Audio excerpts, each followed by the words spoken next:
So far, May has been the month of spending all of my money going to the movies, but overall it's been worth it. I have seen Infinity War a bunch of times. I saw Solar once, and that's the only time I'd ever need to see it, and I've now seen Deadpool 3 times. Granted, I think I only really needed to see it 2 times to know how I feel about it, but out of those 3 movies, it's definitely my second favorite. Deadpool 2 is really good though, actually. I was a little bit skeptical hearing about all of the behind the scenes production stuff, but it came out really well. I thought it was funny, I thought it had a lot of heart to it.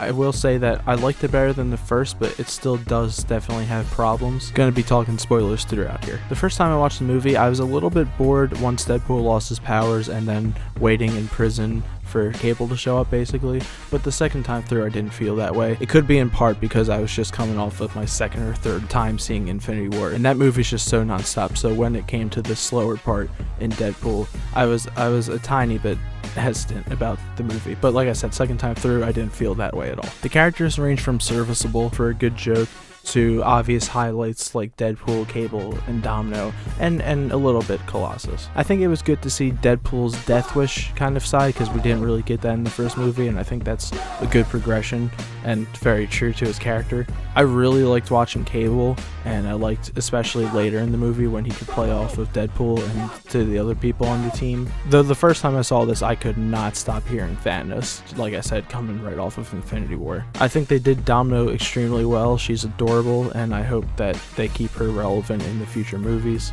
I do wish there was more Negasonic because I like her a lot. I like the new costume and the new look, so hopefully in the next movie we'll get to see more of her.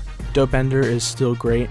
Though the first time I saw this movie, I actually thought that he was going to be the villain in like some big weird twist, because they kind of emphasized how he wanted to be a killer. And there's the whole thing with Cable talking about Russell saying that when he gets his first kill, that's when he really goes off the deep end. And I thought that that was going to turn into Dopeender, but it didn't, and that's fine. It might have been a little bit too silly to do that. The weakest character was definitely Weasel. I think he doesn't really serve a purpose in these movies anymore. I don't find his jokes funny, except for when he was kidnapped by Cable. That was like the only time I kind of thought he was okay. But all of his jokes are very much in the same style, and I think they kind of poke fun at that when Deadpool's like, don't get him started, when he's got the tiny little baby legs, but that's not enough to get rid of the not funniness of a ton of his jokes. As I said, the high points of this movie are much higher than the high points of the first Deadpool. I think that plot-wise it was a lot better, and I think that it definitely had way funnier moments. I think the best points of the movie are the beginning montage and Deadpool referencing how the first movie went, and then definitely once the X-Force is assembled. Past that point, the entire movie is just great and so much better than the first one. The skydiving scene is phenomenal, and the final fight is pretty cool too. I think there's a good couple audio humor moments, like with the dubstep that keeps kicking in, and then with the operatic song Holy Shitballs. I think those are really funny. The effects are good.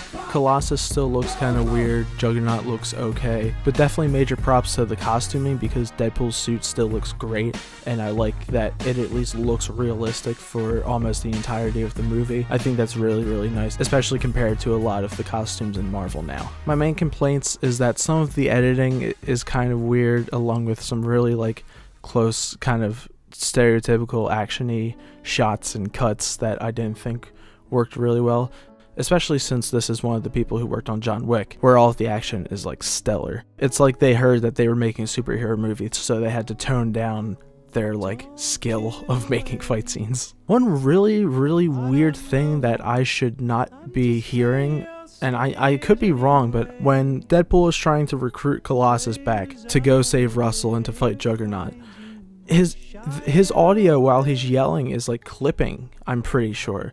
But I've noticed it every single time, and it really pulls me out, because why would they let that be in there? You can very easily overdub that if that was live. My other main problem that isn't super big, but sometimes it gets to be a little too much, is that I think they've repeated some jokes and gimmicks a little bit too much from Deadpool 1, like the all called up thing, cue the music, basically any of TJ Miller's jokes, the superhero landing, and when Deadpool looks at someone's crotch and says Dad or Scoutmaster Kevin or whatever.